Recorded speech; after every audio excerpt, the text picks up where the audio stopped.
আলহামদুলিল্লাহ, আল্লাহ পাকের কাছে লাখ লাখ শুক্রিয়া।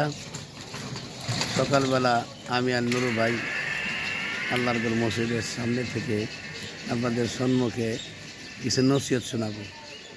নসিহতটা মানে হলো এই, আল্লাহ পাক রব্বুল আলামিন বলেন,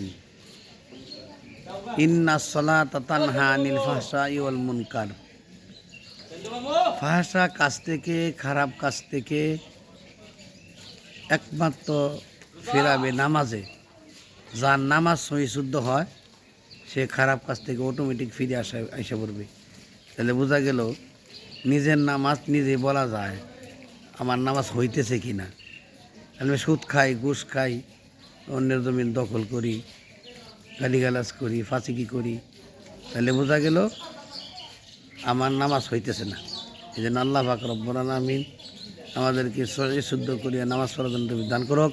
আল্লাহ পাক রব্বুল আলামিন পাহাড়টা কাছ থেকে, খারাপ কাজ থেকে দূরে রাখুক। আমিন। আসসালামু আলাইকুম ওয়া রাহমাতুল্লাহি ওয়া বারাকাতুহু। ওয়া আলাইকুম আসসালাম।